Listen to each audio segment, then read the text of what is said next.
Fala contador, fala contadora, seja muito bem-vinda, seja muito bem-vindo a mais um vídeo aqui do nosso canal. Eu sou o Wellington Ribeiro, sou contador especialista em legalizações e a minha missão é ajudar você, contador, contadora que está iniciando, e o meu tópico de hoje é falar sobre o microempreendedor. O tema do nosso vídeo de hoje é falar a respeito do microempreendedor, o MEI, que precisa, ou melhor, que deseja mudar para a Sociedade Empresária Limitada, e o motivo é o excesso de faturamento. Beleza? Então esse é o tópico do nosso vídeo de hoje, é o tema do nosso vídeo. Se você não é inscrito no canal, inscreva-se, ative o sino de notificações. Para você não vai te custar absolutamente nada, mas para o canal vai ser muito importante. Então se o tema que a gente comenta aqui, que a gente faz vídeo, traz para você, é relevante para você, não vai te custar nada deixar aí o seu like também no vídeo de hoje. Beleza?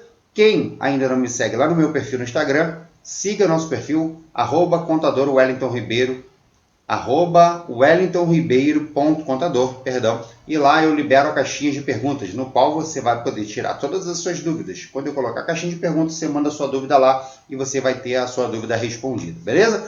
É o seguinte, todas as vezes que a gente fala do MEI mudar para uma sociedade empresária limitada, eu preciso falar de uma situação que eu vejo que é uma dúvida recorrente. A galera sempre tem essa dúvida. Wellington, eu preciso fazer uma mudança de ME para limitada.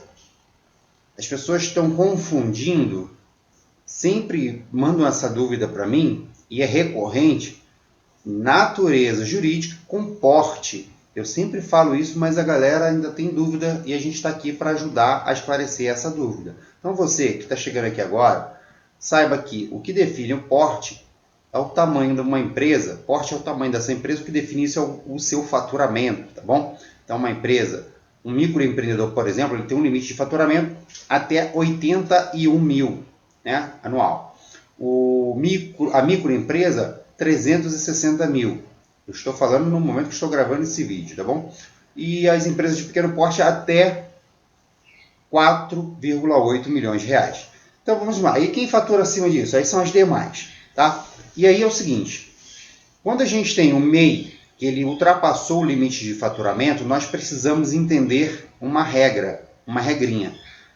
O MEI, primeiro passo, vamos botar aqui na nossa planilhazinha aqui. O MEI ele tem um limite de faturamento de 81 mil reais. Então, esse aqui é o limite do microempreendedor. Opa, meu número está desligado aqui, vamos lá.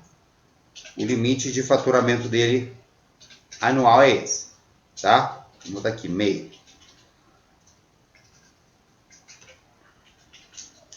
Esse MEI, vamos imaginar que ele ultrapassou o limite do faturamento. Só que aí tem uma regra, a regra dos 20%.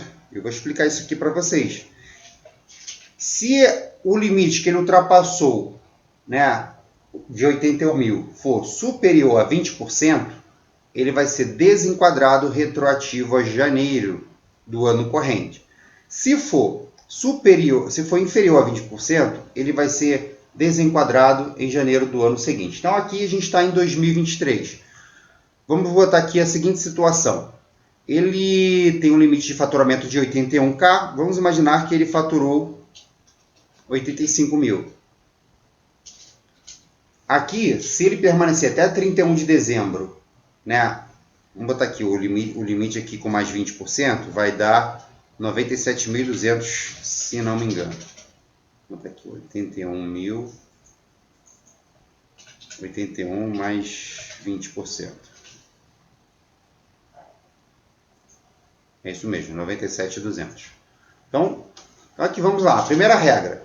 Se ele ultrapassar o limite de 81 mil, mas esse limite for inferior a 20%, ou seja, ao sublimite ali de ultrapassar, ele vai ter que fazer o desenquadramento em janeiro do ano corrente. Então, a gente está aqui em 2023, ele teria que fazer aqui o desenquadramento em janeiro de 2024. Não é facultativo, ele é obrigatório. Se em dezembro, né, 31 de dezembro, ele chegou lá em 31 de dezembro e ele faturou, por exemplo, aqui R$ 96.900 ou 97 mil, ele já é obrigado, mesmo que em 2024 ele não venha faturar, mas ele aqui nesse caso ele já é obrigado a fazer o desenquadramento em janeiro do ano corrente. No ano que vem ele seria obrigado. Isso se ele permanecer nessa situação, tá bom? Aqui eu dei um exemplo, o cara que faturou aqui 85 mil até o ano corrente aqui de 2023, ele teria que em 2024 efetuar o desenquadramento.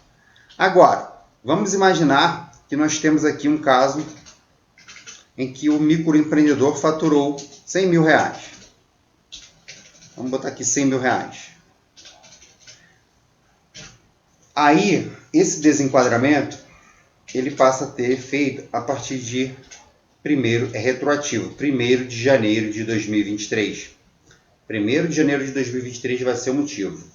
Vai ser a data. E aí o que acontece? Eu estou gravando esse vídeo em março de 2023.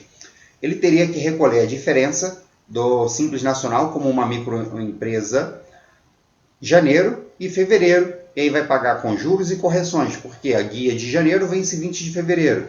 A de fevereiro vai vencer 20 de março, né? Então, ele vai pagar com juros e multa a guia de janeiro, porque ela estaria vencida, pagaria a diferença aí. Então, aqui a gente vai usar aqui no nosso caso o exemplo número 2, tá bom? Vai ser esse exemplo que a gente vai usar. Vamos imaginar que eu tenho aqui um cliente que ele chegou aqui para mim e ele ultrapassou o limite do MEI. Ele ultrapassou ali o limite do microempreendedor individual e faturou 100 mil. Bom, se ele faturou 100 mil, ele faturou mais do que 20% do limite permitido, né? Se ultrapassar mais que o limite permitido, que eu falei aqui, ele é obrigado a efetuar o desenquadramento. E aí o primeiro passo, vamos lá, vamos por tópicos aqui. Primeiro passo, vou colocar a letrinha pretinha aqui para ficar chique.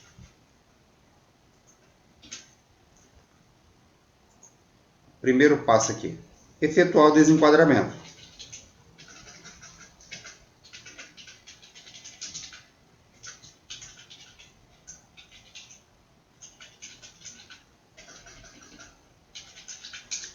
Efetuar o desenquadramento.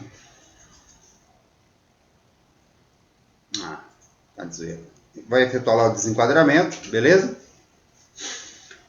Primeiro passo é esse. Bom, vai lá dentro do portal e aí tem que ter um maior cuidado. Porque quando você estiver efetuando lá o desenquadramento, vai aparecer um monte de opções para você. Vai ter por excesso de receita, vai ter por mudança de atividade não permitida, vai ter por admitir 2 funcionários. E aqui, na hora de você preencher essa informação do desenquadramento, é importante você se atentar, porque se você colocar a opção errada, isso vai interferir na sua situação. Vamos imaginar que agora, no mês de março, o cara precisa agora ter a empresa como sociedade empresária limitada. É o desejo do meu cliente. Se eu colocar lá que ele efetuou o desenquadramento, por exemplo, por opção, é uma das alternativas que vai aparecer lá, ele só vai ser desenquadrado por opção em janeiro de 2024. Ele só seria desenquadrado retroativo a janeiro de 2023 se o motivo for excesso de receita, e aí quando esse excesso de receita ultrapassar a margem dos 20%, que seria 81K mais 20%, que daria um total de 97.200. Para o nosso exemplo aqui, eu estou dando o exemplo de uma empresa, do microempreendedor, que faturou 100 mil. O que eu vou ter que fazer? Aqui, vamos pagar o simples referente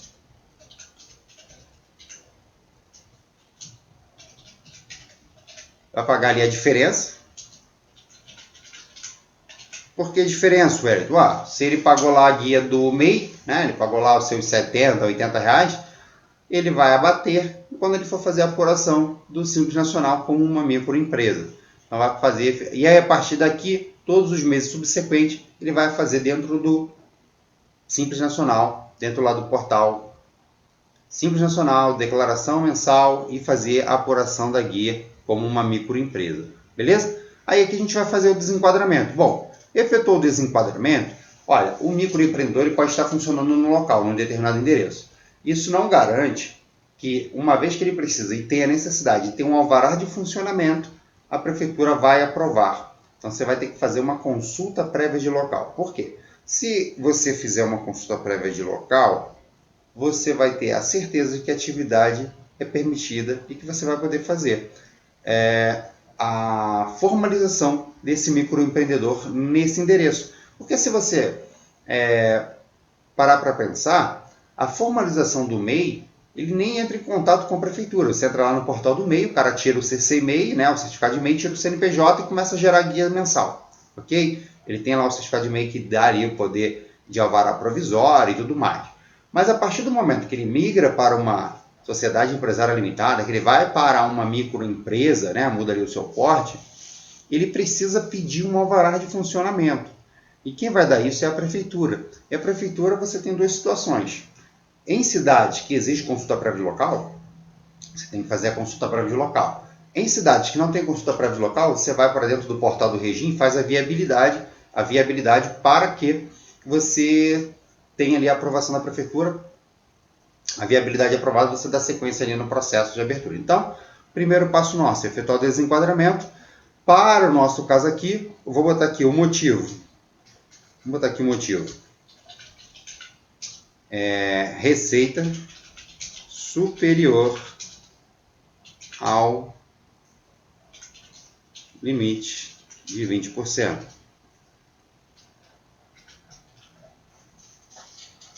Beleza? E aí vou fazer depois a CPL, que é a consulta prévia de local. Vou fazer lá dentro do portal da prefeitura, vou fazer a tramitação, vai vir a resposta para mim, ok. Foi deferido, a gente pode dar sequência. Wellington, mas se eu fizer e não for deferido, não for aprovado? Bom, sinto muito, o seu cliente vai ter que procurar um novo endereço para ele poder trabalhar, para ele poder funcionar. Porque ele vai precisar dessa aprovação da prefeitura para funcionar e isso não é facultativo, é obrigatório.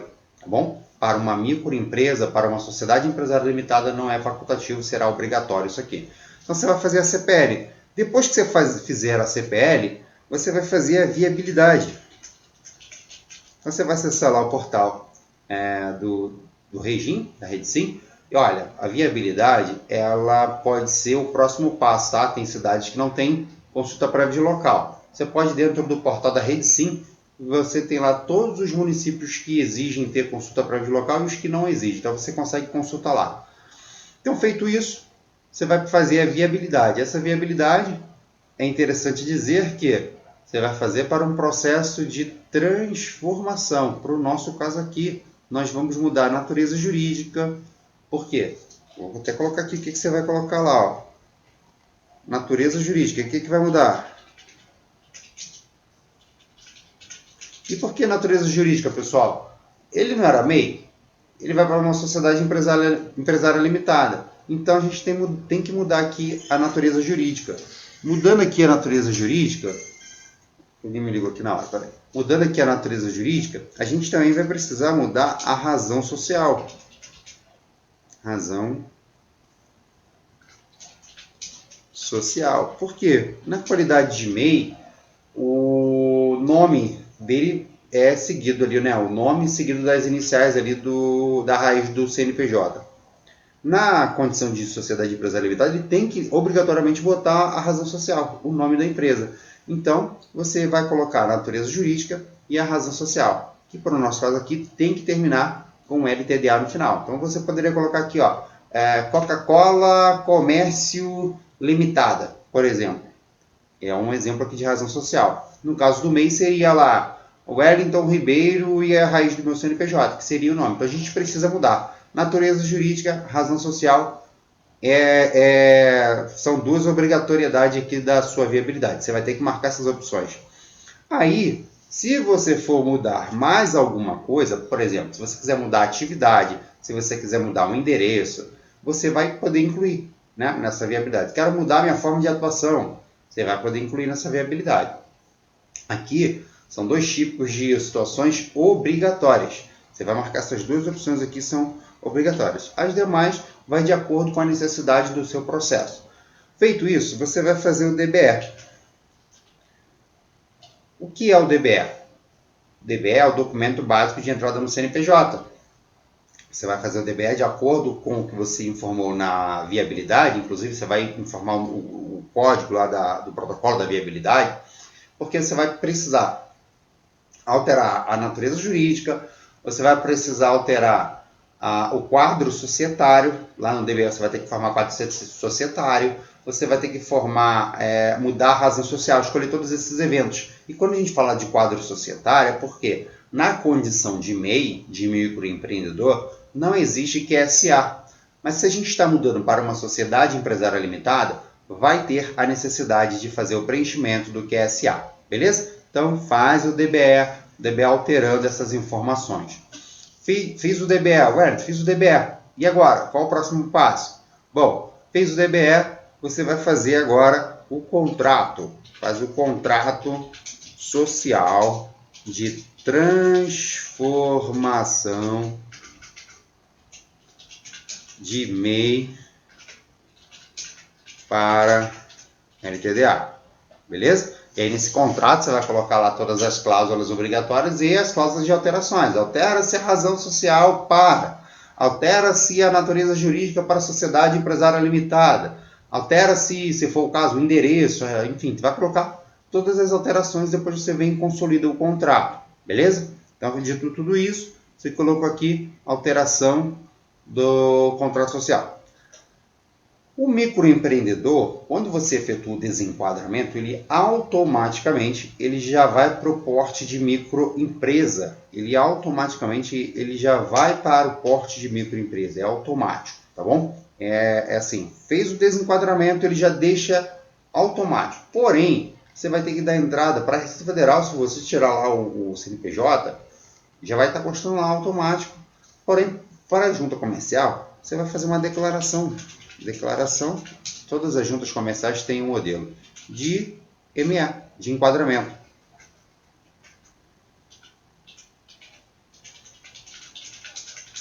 Então você vai fazer essa declaração, beleza? Você vai fazer também contrato social, declaração de identidade, você vai fazer também uma procuração para você. Porque você, contador, você vai precisar de uma procuração para você representar o cliente na junta. Beleza? Vamos dar aqui. Procuração. Fez a procuração, você vai precisar fazer a declaração de autenticidade.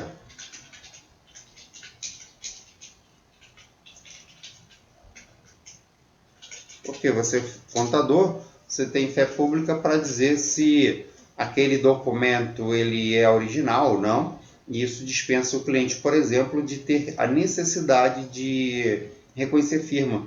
O cliente não vai precisar reconhecer firma, não vai precisar ir no cartório. E aí, dito tudo isso, fez a declaração de autenticidade, procuração, você vai vai pagar a taxa.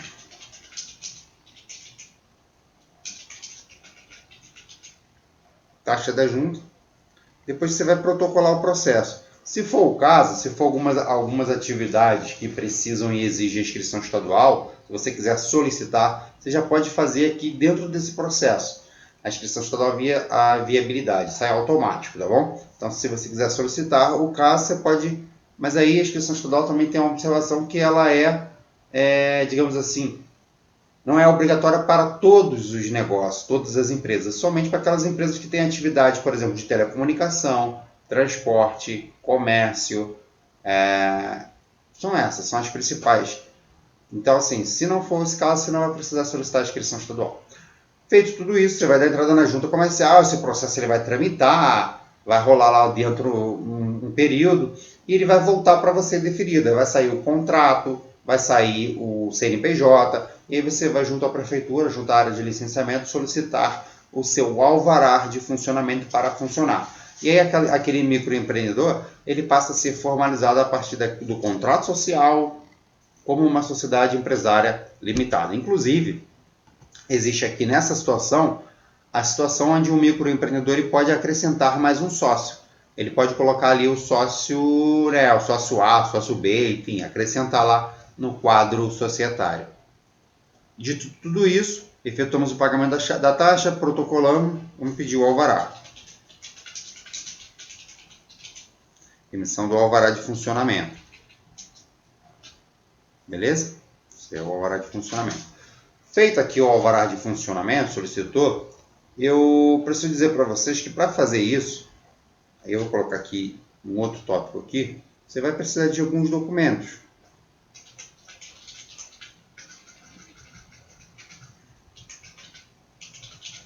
Para você fazer tudo isso aqui, oh meu Deus, mas você vai ter que fazer o seguinte, você vai ter que solicitar ao cliente documento de identificação.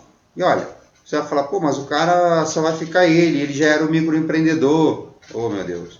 Tá bom, ele é um microempreendedor, mas está aqui para efeitos de QSA, como eu disse que não existia QSA, você vai precisar incluir esse sócio. Você vai precisar incluir esse sócio lá no contrato social. E uma vez que você precisa incluir ele, você precisa qualificá-lo. E uma vez que você vai qualificar e você vai dar entrada na junta comercial, você precisa apresentar o documento de identificação do sócio. Então, nesse caso aqui, mesmo sendo um microempreendedor, ele já constava no CNPJ para formalizar para uma sociedade empresária limitada, será necessário o documento de identificação do sócio titular. Feito isso, você vai dar entrada no processo. Deu entrada no processo, a empresa vai sair. Aí é o seguinte, sabe aquela situação de fazer a declaração de faturamento anual do MEI? Você vai fazer isso, você vai precisar desse documento aqui, né? Aí fiz lá, Wellington, fiz a parada lá, a minha empresa no ano passado ela era MEI, agora esse ano ela vai ser uma sociedade empresária limitada. Aí vale o cuidado, por quê? Nós estamos em 2023. Se ele em 2022 ele era MEI e você alterou agora para a Sociedade Empresária Limitada, você é obrigado a fazer a declaração dele do ano passado, né? É esse ano, porém, referente ao período de 1º de janeiro a 31 de dezembro. E essa declaração será feita esse ano, mesmo depois que você fez essa transformação, como microempreendedor individual, porque ela é referente ao ano calendário anterior. E naquele ano ele era um microempreendedor. Né? Era um microempreendedor. Então, esses são os principais cuidados que você, contador, que você, contadora, deve tomar ao fazer o processo de transformação. Feito tudo isso, pagou a taxa, deu a entrada, o processo saiu, aí é só a hora de ir lá e curtir com o cliente. Bom, agora eu queria dar um recadinho para vocês. Se você deseja conhecer o passo a passo para começar o seu escritório contábil através da legalização de empresa, conquistar seus primeiros clientes e começar a viver da profissão contábil, eu quero deixar um recadinho para vocês. Olha, eu vou fazer um evento que vai ser online e gratuito, que vai acontecer entre o dia 3 e 7 de abril, e você está convidado a participar desse evento online gratuito. Vou deixar aqui na descrição do vídeo um link para você poder participar. Clica no link, faça a sua inscrição e eu te vejo lá. Eu te garanto, você vai sair transformado desse evento. Eu vou compartilhar com vocês o passo a passo do roteiro que você precisa trilhar para conquistar o seu escritório de contabilidade ainda em 2023, através da legalização de empresas, mostrando para você o caminho para que você possa se tornar um especialista em legalização de empresas, tá bom? Galera, é isso. Mensagem dada, um forte abraço e até o próximo vídeo.